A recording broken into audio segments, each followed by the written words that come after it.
I want to talk about love. It has been on my heart, and it is all about the mission of Your Unity. I use the word unity is embracing where you are about and the community around you. And so my point of departure is always stems from my faith.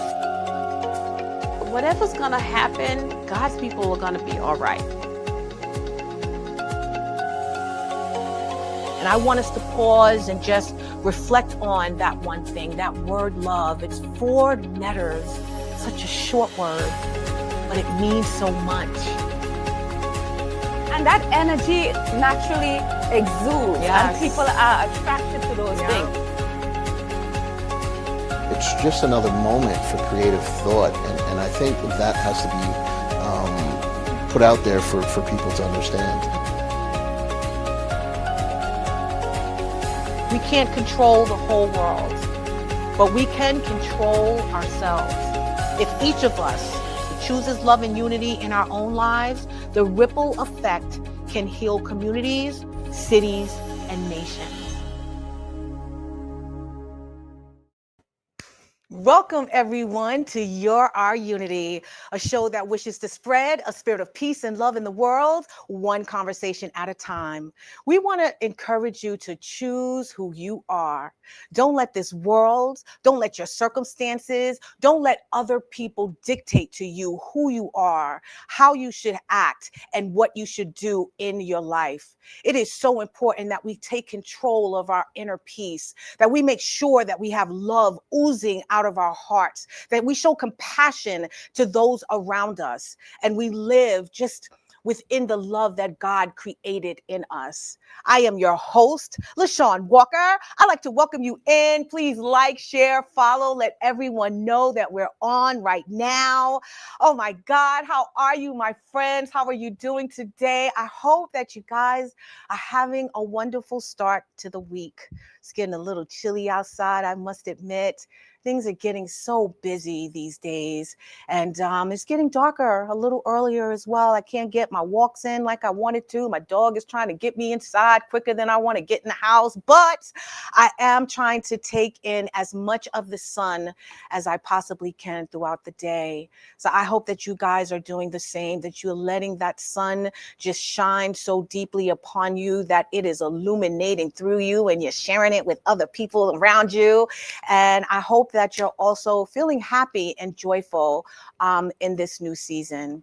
I don't know if you guys know, but we here at Our Unity, we're broadcast on Cablevision Channel 20, but every season, the time actually changes. So the show used to air at 11 a.m. on Sundays, but now it is airing on 4 p.m. on Sundays on Channel 20. So if you're unable to, to watch the show while it's live, you can always go to YouTube. You can always go to my Facebook, Our Unity, or you can go to Strong Island Studios, and you can also watch it on Cablevision Channel 20 every Sunday at 4 p.m.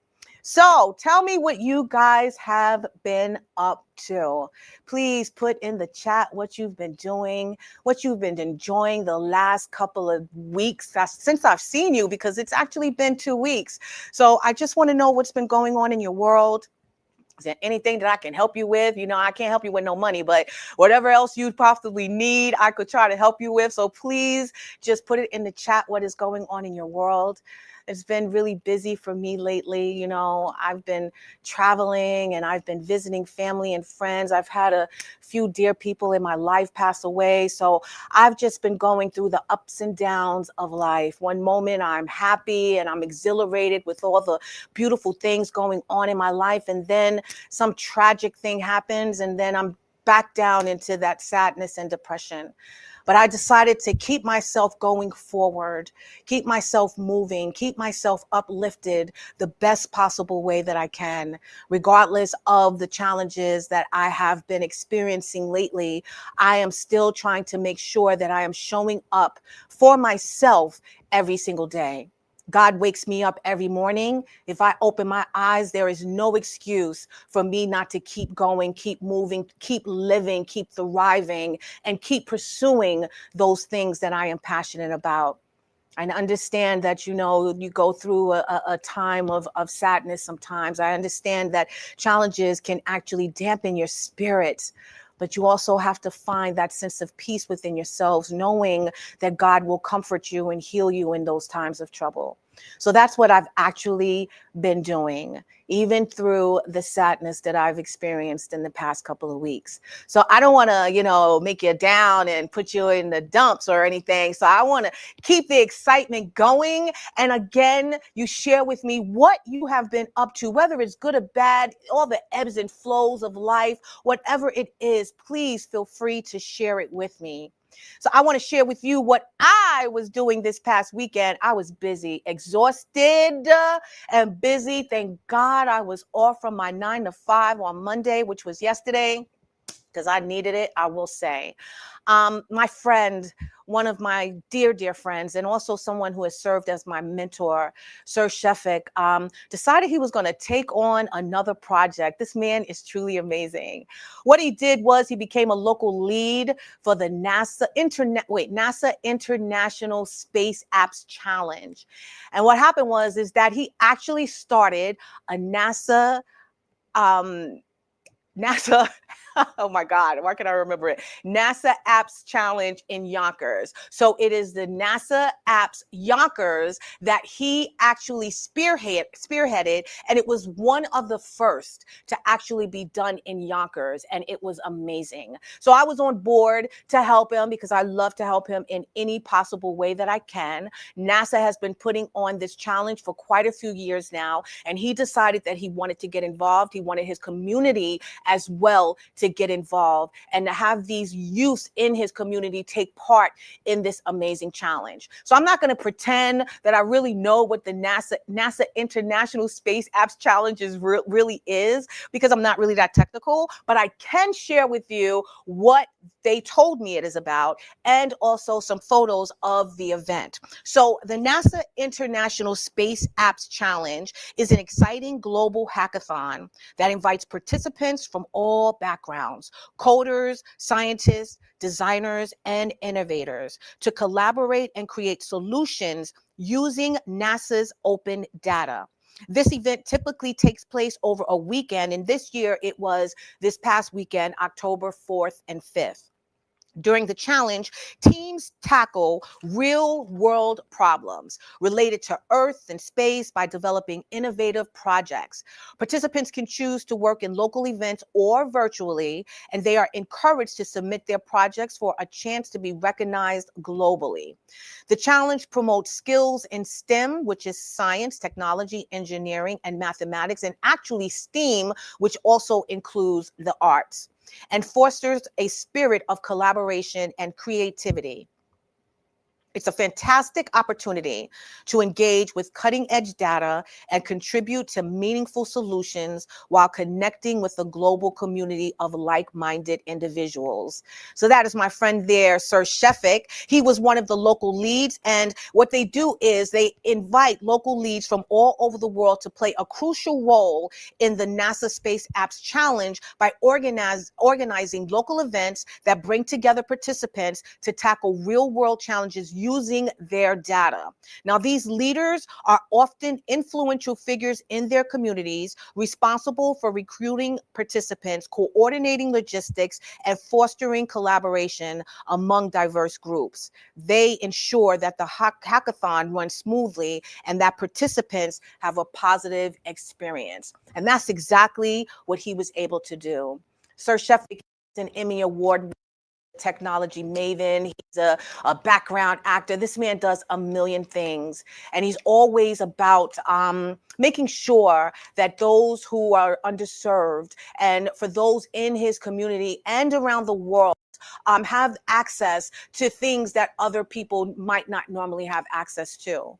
And it was so inspiring to see that he wanted to spearhead the NASA Space Apps Yonkers location so that they can become part of this International Space Challenge. So it was awesome. As you saw through the pictures, we had a grand old time. We had workshops the children were able to enjoy, and as well as, you know, the adults, the workshops that he was able to curate for certain types of innovations, creativity, and artistry. I was able to meet the mayor, which I thoroughly enjoyed, and I served as the media correspondent. So I was going around interviewing the participants as well as the attendees.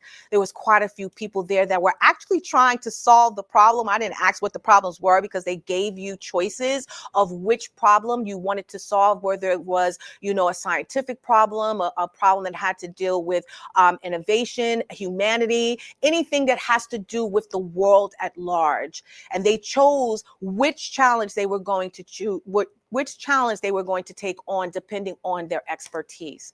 So they choose a winner every year. Apparently this is global. We were in contact with the participants over in South Korea, as well as I believe India, and we kind of co-collaborated on the event. And then at the end of the evening, Bobby, if you could share the last photo. At the end of the evening, the town of Yonkers actually illuminated their clock tower with the NASA colors, and it was amazing. It was truly, truly amazing. So I advise any of you guys out there, if you don't already have a NASA Space Apps Challenge in your town or your state, for you to actually spearhead it on your own, because it is really an interesting event, which I will say I learned so much, but it also brings communities together, and it also encourages our youth to actually exercise their talents and their expertise. It encourages them to actually look deeper into the meaning of life and how we can contribute to it. And that's what I saw on a lot of the participants' faces that day. It was truly awesome. So that's what I did this weekend. Let me tell you, my friends, it was 2 days, 2 whole days. And I mean, from the early morning until the late evening, both days was at least 9 until 9, but it was so worth it. And I really can't wait, because I'm sure he's going to be doing this again for the years to come. That I will be participating in again. And I will share the information more rambunctiously next year. I did post it on my social media, but again, just like I was a little unsure or unclear about what it was, I'm sure a lot of people didn't quite understand. But once I experienced it, I realized that this is something that we all should become a part of. So yes, check it out. The NASA International Space Apps Challenge, and it happens every year. And hurry up, because from what I understand, they're cutting, you know, the budget to the NASA Space Center, and we need to make sure that we're letting them know that these types of events are crucial for our communities and for our youth. So please take a time or chance or opportunity to look them up. So I don't know if you all, you know, have been watching the news, but today marks 2 years since the attack on Israel. And saddens my heart, you know, that it happened at all. I just want to extend my love and my prayers to everyone who was affected, everyone who lost their lives, every family member who had to go through that tragedy. Israel is a very special country to me. A lot of you guys out there don't know, but my 9 to 5, I work for an Israeli company. And 2 years ago, during that time, my colleagues had literally just landed in Israel for our annual meetings. I've been to Israel 4 times, and each time I've gained so much from that holy land. I've met so many people from diverse countries and cultures, and as well as embarking on my own spiritual journey there, you know, because I'm a Christian. But as I mentioned, my colleagues had just arrived there 2 years ago, and I know you could imagine the horror I must have felt to wake up to text messages, you know, of everyone there that, you know, was going through that horrible, horrible event. It was a really, really scary time for a lot of us, not even there in Israel, but all over this world. And so I just want us, all to just take a moment to really just pray for all of those that have been affected by this unfortunate attack and this tragedy and this hateful act. As I mentioned, I hold the Israeli people very dear to my heart, but I also hold Muslim people and the Palestinians very close to my heart as well. While I've traveled to Israel and even here in the US, I've met people from both sides, and I hold love in my heart for both as well. And I understand, without me getting too political and too involved in, who's right and who's wrong, the fact is that we're all human first. And it's unfortunate that any attacks by any terrorists had to take place in order for us to have this act happen, and then for this world to be so divided. It is unfortunate. We're not born and raised to hate each other. But again, some of us are groomed to do so from our circumstances. And I know that, a lot of my Israeli friends and also a lot of my Muslim friends do not agree with the things that are going on in this world. What they want is actual peace. They want to live with that love and that peace within their community, within their states, within their family and their households. Everyone across this land desires that. And it's just so unfortunate that we have people who want to produce and promote hate that are ones that are getting more of the spotlight than the ones that actually care for one another and what their desires for their lives are. So I just want us all not to, at this moment, be pointing fingers at anyone, but I want us to realize at this moment that we need each other more than anything in this world. We need to lean on each other. We need to support each other. We need to hear each other out. And we need to really, truly understand where each one is coming from, because we're all dealing with some type of pain at this time.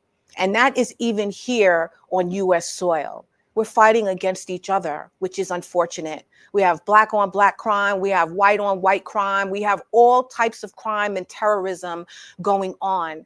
And we don't isolate one group of person or one group of people just because of one bad player. So I don't want us to fall into that rabbit hole of choosing sides when we haven't heard really every person on that side. So let's try to walk in love first and just be sympathetic and compassion for what others have experienced and gone through in their lives. So not, wanting to harbor on that, but this incident and everything that's been going on in the world lately has made me question who we are as a people. More importantly, it has had me questioning actually, who am I? And how did I derive at the person that I am today? I grew up, in a normal sort of household. I had two parents. They loved me and my brother, and they did the best that they could to make sure that we had everything that we wanted. And they made sure that, we stayed encouraged, that we knew that there was anything in this world that we wanted, as long as we worked hard, we could obtain it. And they also instilled in us that we should care for others, no matter where they come from, no matter what they think and what language they speak. And I feel like I carried that for a very long time in my life. And so that's why this last couple of months really has just had me questioning exactly who I am at the core. And not just my past or even my purpose, but the person that I've become even in these unfortunate moments of sadness, hate, and division. So today, that's what I want to talk about. I want to talk about exactly who we are individually and who you are. So the title of the show is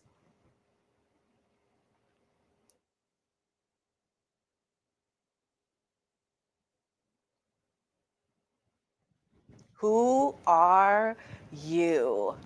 I don't want this to be a preaching show. I want this to be a teaching show. I just want to have a little chat with you about who we are as individuals, as people, and where did, our thoughts and our opinions actually come from. As I mentioned, I grew up in a very, to me, normal household. You know, we had our problems and our issues, and you know, I've you know, had my issues as well growing up. I can't say that I grew up to be this amazing adult that you see in front of you unscathed. I went through some things, but I allowed the love, I guess, in me as a little child to sort of take front seat before I allowed the problems that I was experiencing affect me. So it wasn't until, honestly, if I can have a moment of your time, I didn't realize that it wasn't until I became a young adult, a person who was in her 20s, that my whole attitude about life and my values and the way I showed up in the world was changing. I had amazing friends in my life, amazing friends. And some of them I still have until this day. Unfortunately, a few of them I had to let go because they were just too toxic for me. And then there's some that have actually passed away. But I will say that the friends in my life early in my young adulthood sort of shaped who I was at that time. And unfortunately, what I allowed to happen was their issues and their pain affect how I started to think and feel about life. I have always been a bubble of sunshine, my friends. I grew up in neighborhoods that were so diverse. I knew people from all walks of life. I never looked at them differently. I never felt that anyone that I was in contact with had a malicious thought or bone in their body. But it wasn't until I became a young adult that I started looking at people and looking at the world differently. And again, as I mentioned, that was largely shaped because of around the people that I associated with. And not that these were bad people, but because of the fact that I allowed their life experiences to change how I viewed things. I had friends who didn't grow up in a two-family household, who unfortunately had to struggle. Their parents were not around. They had parents who were on drugs. They had parents who were working all day that couldn't pour love into them and show them what love was actually about. Those people felt put upon, and they felt like, you know, they always had to get ahead no matter what the expense was and no matter who they had to hurt. I had friends that told me that I needed to stand up for myself and I needed to, you know, speak about injustices that were done to me, even if it wasn't something that truly affected me in a negative way. I had friends who unfortunately were harmed as children.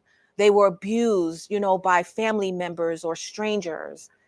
I had friends in my life who just lost their way only because they weren't taught at a young age how they should not let their environment change who they were at the core. And in those moments, I saw myself changing. I saw that I was feeling like a victim all the time. My heart started to get hardened. I was always angry and ready to fight at anything that you said or any eye movement that you gave me that wasn't favorable. I saw that I just was in a time and a place in my life that I was complaining about everything. Everything that wasn't right with the world, it all of a sudden became something not right with me. Even if it was something as small as me not getting a parking space because I didn't get there in time. I'm cursing out the person in front of me for taking too long because I didn't get into the parking space in the time that I thought I was, so someone else got it. It was exhausting. It was exhausting to have to carry that all the time. And I didn't realize that it was because of my environment that I was feeling that way. I didn't realize that because I was surrounding myself with people who had been through so much hurt and trauma in their lives, and they were shining their hope, I mean, their hurt and their tragedies upon me, that compassion that I already had inside of me was now turning towards those things that weren't necessarily good. You can be a compassionate person for the good and for the bad. I don't know if you guys realize that. You can take someone else's challenges and be compassionate about it to the point where you're now, you know, ingesting their pain, that you're now taking on their hurt. And then what you're doing is you're spreading that to others in your world. And I found that I was doing that.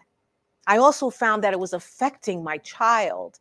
The way I was waking up in the morning and, being on the wrong side of the bed, and she didn't know what type of attitude I was going to have for the day, determining, who I was going to be was hard for her because of the fact that I changed with the wind.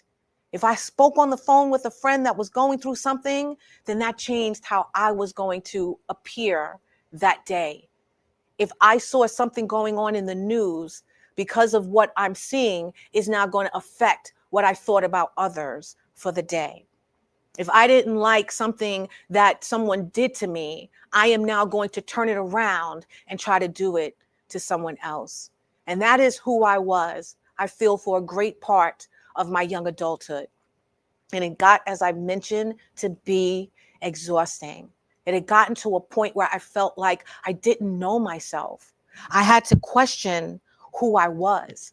So I have to ask you right now, you tell me, when things are challenging, when things are going on, who are you? Who are you when things start to fall apart? Who are you when the world feels divided? And who are you when your heart feels heavy? At that time in my life, I was that person that was going to choose the negative response instead of the positive response. And it is unfortunate. I didn't have any peace in my life at that time. And I'm knowing now that if you don't make room for peace in your life and in your heart, there's no way that you're going to make peace with those around you and the world. We have to choose to be who we are. And that is what I started to do. My late adulthood, I will say probably around 29 or 30, I got tired.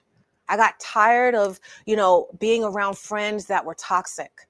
I got tired of being angered by just the tiniest little thing. I got tired of feeling like the victim in every situation. And what I started to do is I started on this new journey of trying to find out who I am on a bigger, greater level.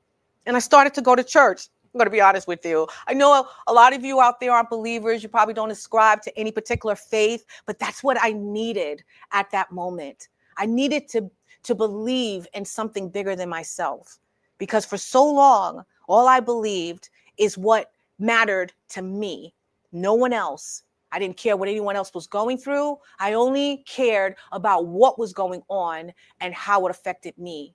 And then what I would do is reflect that onto others. So it wasn't until I actually started going to church and I actually started talking to God and I really started to connect with him on a deeper level that I realized that those things that I'm going through, they too shall pass.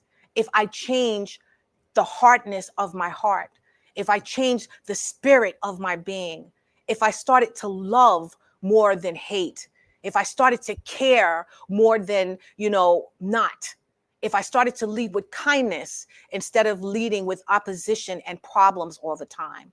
It was that reminded me that I needed to change myself. And I even, to be honest with you, once I found myself in those moments, that I was changing and I was growing because God was comforting me and healing me and changing me, I tried to invite those people in my world along. I wanted to share with them the experience that I was having. They could tell that I was changing. They can tell that my heart was no longer just as rancid as it used to be. They could tell, that I wasn't, just such an angry person anymore. And they could tell that I also, if dare I say, as cantankerous as I had become. And with that, they didn't question why I wasn't that person. They kind of more questioned like, what's wrong with you? And why aren't you caring? And why don't you listen? And why aren't you getting upset? And why are you letting them take advantage? And why aren't you feeling? And they weren't understanding that I was feeling. But I was feeling a sense of peace within myself that I'm not going to let those things around me dictate who I was going to be and what I was going to show to the world. So I invited them on this journey with me.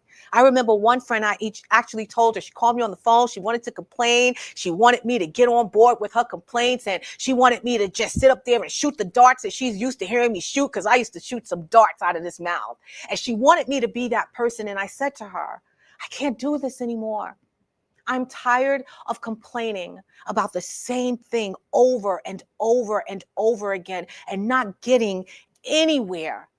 What am I gaining from it? How am I making myself happy? How am I supposed to feel good if all I'm doing is showing the bad that is festering within me? And I asked her if she wanted to come with me to church. I said, you know what? I think you need to go to church. We need to let go and let God, girl. We need to not worry about what's going on in this world. We need to cast our cares on him. We need to make sure that we're showing up for him so that he can show up for us. We need to make sure that we're at peace with ourselves. We need to make sure that he's downloading all his beauty and his grace within us. We have to make sure that we're treating people with kindness. We have to make sure that we believe in something bigger than ourselves so that our lives can be better. And do you know what this girl said? She said to me, I don't want to hear all about that right now. As if to say, I'm not ready for that because it's all about me right now. And she literally hung up the phone.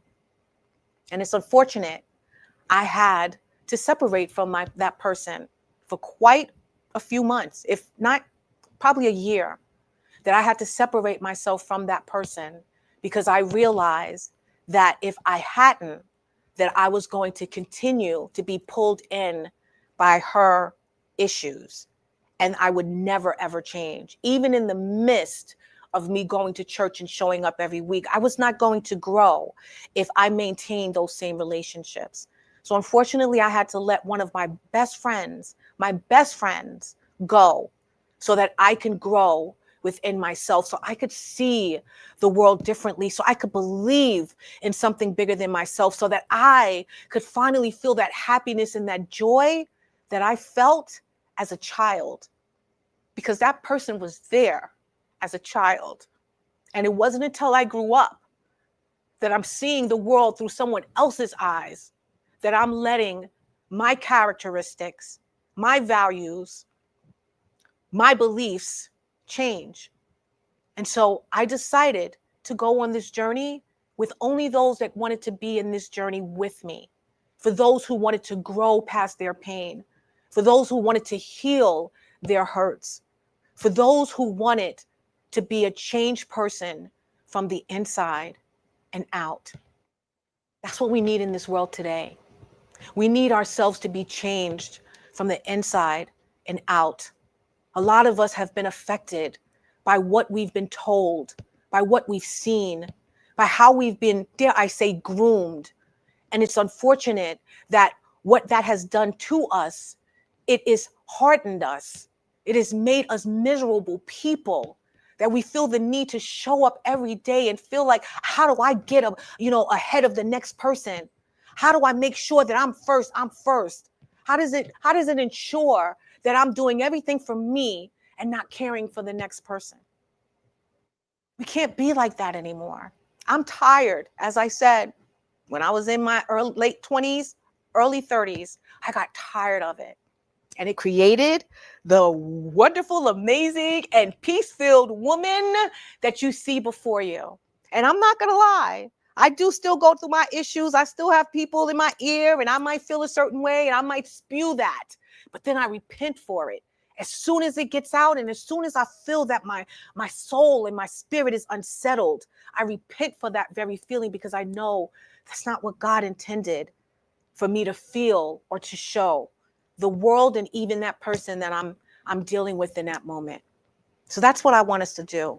I want us to take a look at the man in the mirror. Who are you looking at every day? Who are you seeing when you wake up in the morning? Who do you see when you react to things? Who do you see when you watch the news? Who do you see when you're having that argument with your spouse? Who do you see when you're at a disagreement with someone? Who do you see when you feel oppressed, or when you feel someone is is challenging you? Who do you see? There was this old mantra, which I'm sure people still use today, like, let the person show you. If someone shows you who you are, believe it. I am that person that says, if someone tells you who they are, for you to listen. So let me say that again. It's been said, if someone shows you who they are, believe it. But I believe if someone tells you who they are, please listen. Because sometimes in that listening, you'll hear the nuances of why they became who they are. I realized that my friends who were dealing with so much anger in their hearts, it's because of how they grew up. It's because of what they experienced. It's because of what they were told. It's because of what they formed in their lives, this protective coat, this armor, so they can never be hurt again, so they can never be put upon again, so they can never be manipulated again. Sometimes we have to let those things go and allow those things to happen as they did, but still move forward and press forward and just believe that God is going to make sure that your future after those experiences will be even brighter. Let's look at that man in the mirror and let's realize that the peace within ourselves can be peace that we can project outward if we choose to. And that's what this message is today, to choose who you are. We're always going to be faced with opposition. We're always going to be faced with challenges. We're always going to be faced with those things that don't make us happy. But what is important is how we show up in those moments, how we react in those moments. I'm no longer going to allow that person that took the parking space before me upset me, get me all riled up, ready to fight. I'm jumping out the car. I'm all in her face. I'm cursing you out. I'm not doing that anymore. And why? Because the peace in, she got it. I'm a true believer in everything happens for a reason. So if I didn't get that parking space, probably it's because I was racing to get to the parking space. I was in behind somebody who wasn't moving quick enough. That person in front of me probably wasn't moving quick enough because they just heard something over the phone that they were shocked about. That person in front of me probably didn't move quick enough because they were going through something personal and emotional at that time. And here I'm rushing them because it's all about me. I no longer can be all about me, except if the me is showing love to you. And that's what I show up before you today now as, because that wasn't the me before. We all should look at that person, ask ourselves, am I always angry? Am I always miserable? Am I always trying to do more than I should and expect better results? Am I that person that has to always be the opposition to someone else's opposition? Do I have to constantly debate things? If you're that person, I don't see how you can find peace within yourself. If you're that person, I can't see how you can feel love within yourself.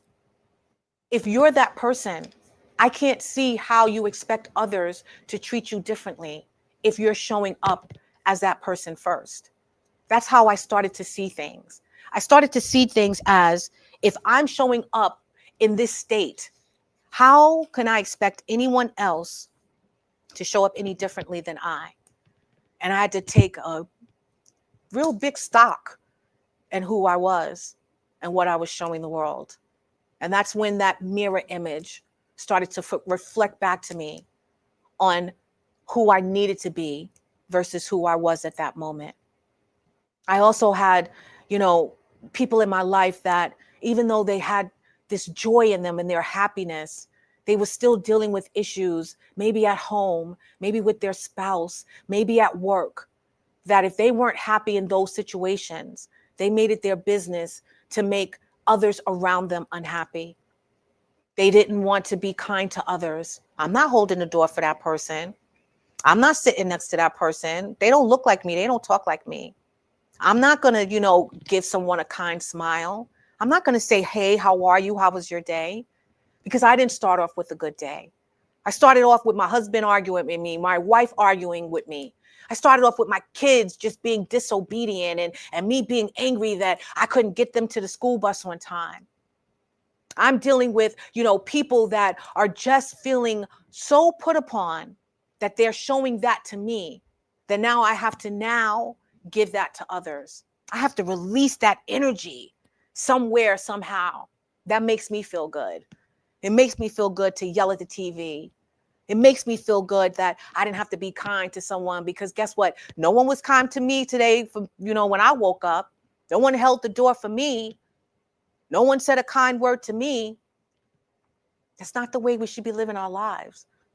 Even in the midst of everything that someone's not doing for you, you should make it your extra business for the day for you to do it to them. You should begat love with love. And the hate, you should begat with love. It should no longer be an eye for an eye, a tooth for a tooth. He did it to me, so I'm going to do it back to him. It shouldn't be that. If you want to know who you truly are, first ask God. Ask God to show you who you are. And then he'll reveal it to you in the many things that you do throughout the day. And you also go into that mirror and you ask yourself, who am I? Who am I when I'm not getting my way? Who am I when I'm not feeling good? Who am I if I'm not achieving and succeeding? Who am I if I don't have $1 million in my pocket and got a good job and got food on my table? Who am I if I'm in a space with people who I feel are treating me poorly?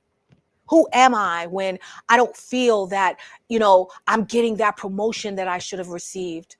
Or, I shouldn't have gotten that seat. I should have gotten that seat on the bus or on the train. Or if I, that stoplight and I miss, hitting the green light because that car in front of me decided it wanted to stop. Full motion. I've experienced that. It didn't make me happy, but it happened. But who am I in those moments? Because once you realize who you are in those moments, then you'll realize who you are to the rest of the world and the challenges that we have in this world. Because what happens on a micro level immediately becomes a huge macro level, where they're taking our personal issues and we're blasting them into the world. We see the news, we see a certain people is oppressed or going through challenges, and now we're on their side and we're angry at the world because of what we see on the news. We're on the internet. We see conversations going on that sometimes don't even have anything to do with us, nothing to do with us whatsoever. But we have to add our 2 cents in. And it's usually our rage. It's usually our anger. It's usually our hate. And it isn't even personal sometimes. It's just that we have it so deeply in us that all we can do is just spew it because that's all we know. We don't have an area in our heart and in our spirit for love and kindness because it's been tampered with. It has been covered. It has been suffocated by all the negativity in the world. I used to be a pessimist. I am now an optimist. I don't think negatively anymore. I think positively now. And it's not only because of my faith, but it's because I'm getting tired. I'm getting tired of harboring those feelings. It makes me sick to my stomach. And not only that, gives me a headache. I'm all angry. I'm sitting up there just feeling in a mood all day. I feel tight within my body, tight within my spirit. It's just too much. Once you let go, you let the things around you be, and you figure out a way to navigate through them, even when it's not favorable, is when you develop that peace. You sort of build up that love muscle. You sort of learn how to understand. And more importantly, you grow some compassion within your heart. Because I feel like the compassion, seriously, is really already there. It's just whether you're going to use it for the optimistic part of you or the pessimistic part of you. And I just want to choose to be optimistic. I don't want to believe that this world in the state that is in is always going to be this way.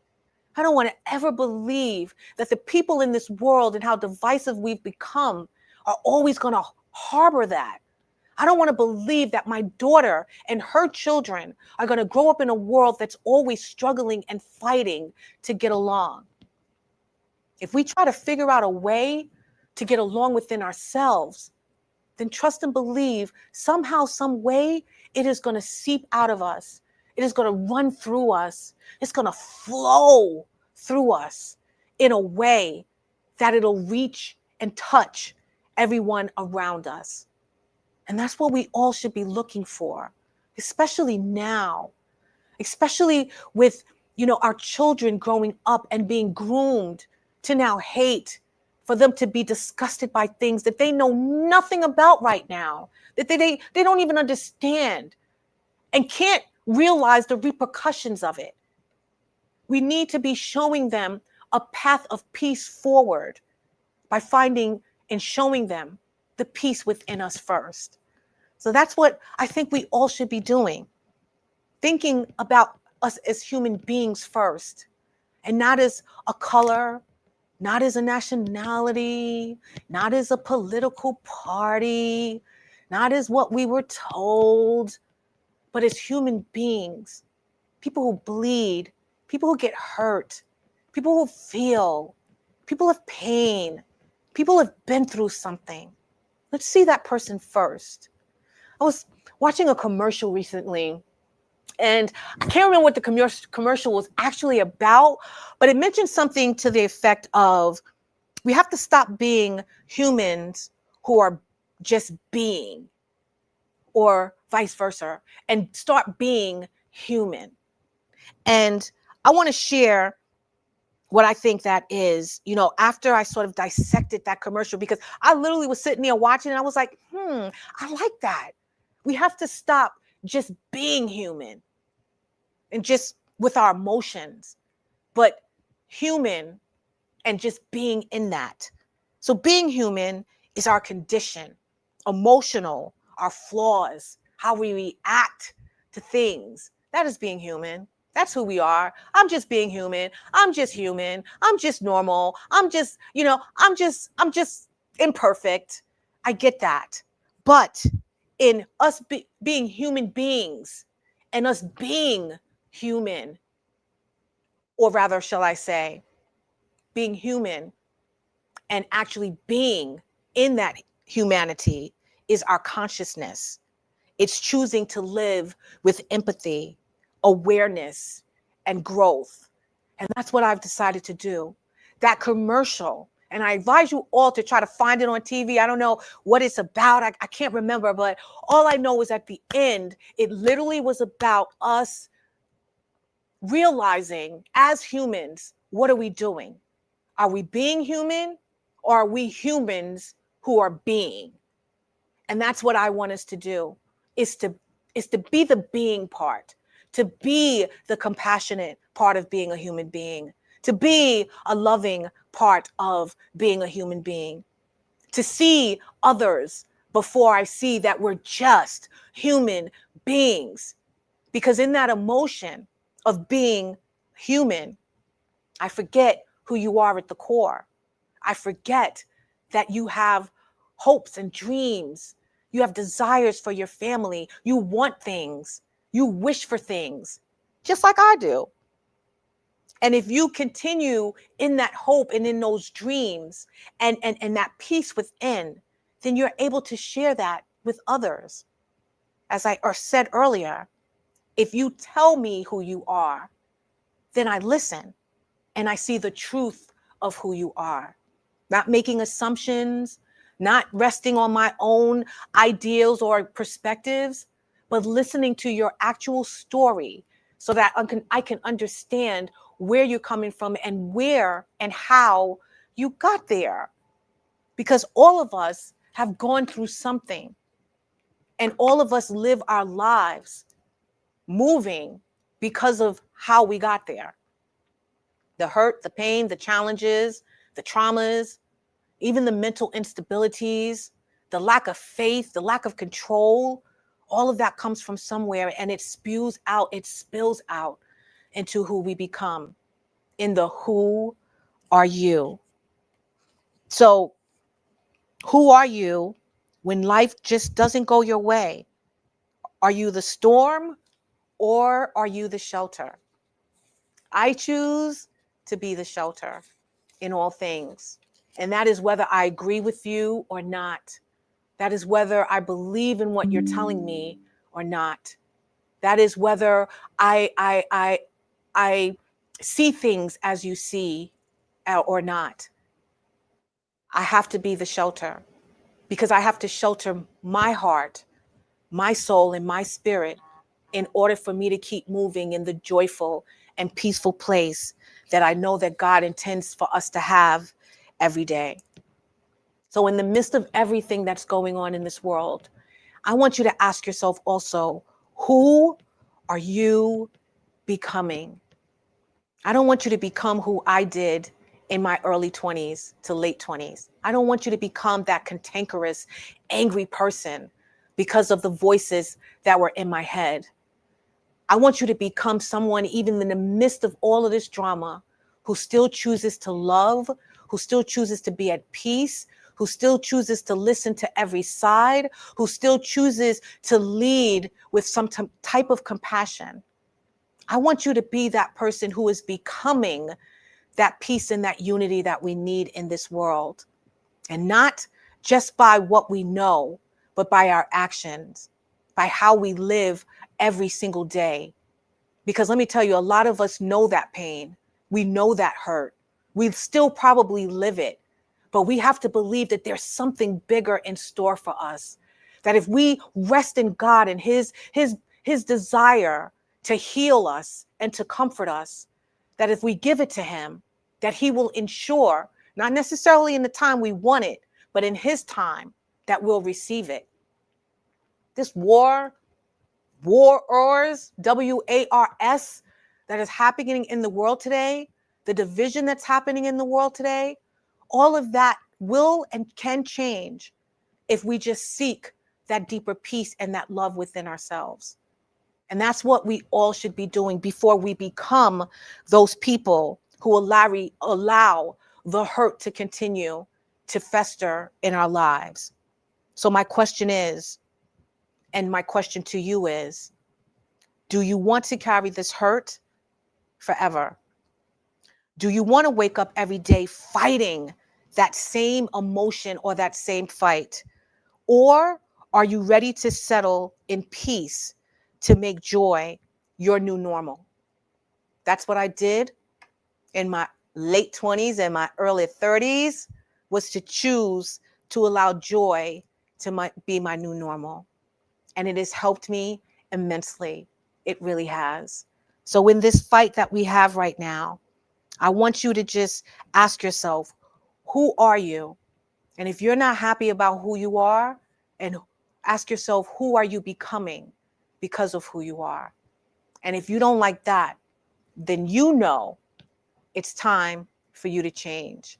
And that's what we all need to do right now. So in closing on the subject for itself, I just want to ask you to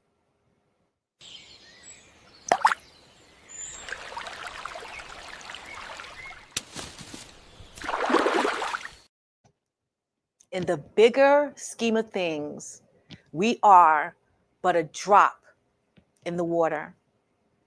See all those little ripple effects from that video I just showed you? Those are ripples from every drop of water in that water, in every drop that lands in that water. And if you allow your drop into the world, be angry, be mean, be unkind, to be hateful, what's going to happen is that drop is going to ripple to all those around you. But if you allow that drop, that little drop, be of love, be of peace, to be of joy, to be of happiness, then that can ripple into other communities, into others' hearts, into the people around you, the people you love, the people you cherish, the people you want to see changed. And it will create that unity and that peace that we so desperately need in this world.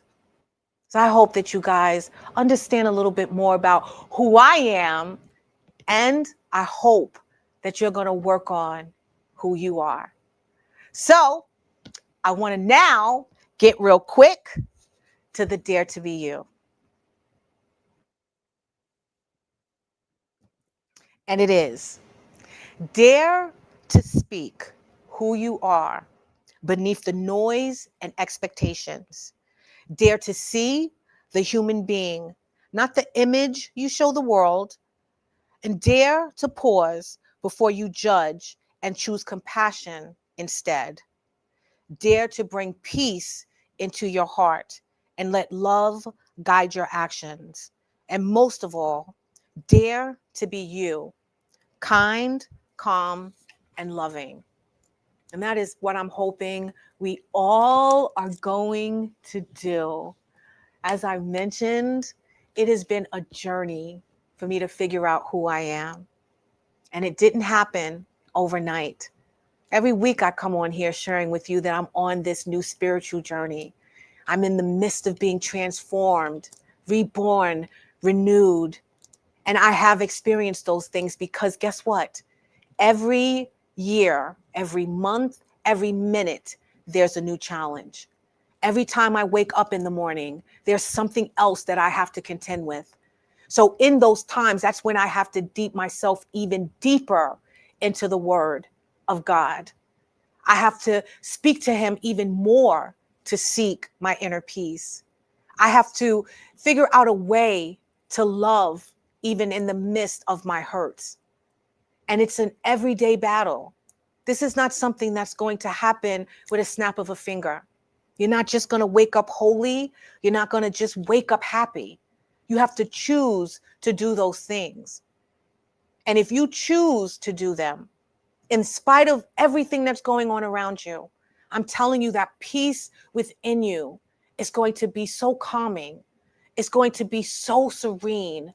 It's going to be something that brings you so much joy that you're not going to want to do anything else but share that with those around you.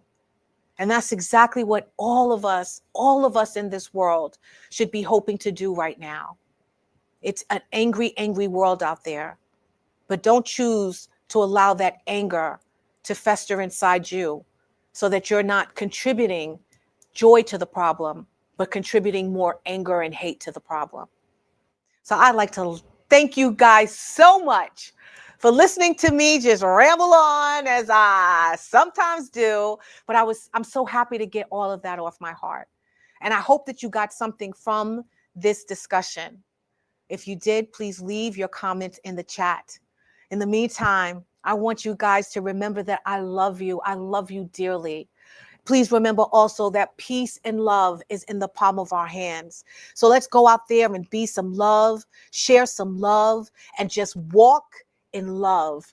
Remember who you are and live out that person to the best of your ability every single day. I will see you in 2 weeks here on Your Our Unity, and I want you to have a wonderful night. I love you.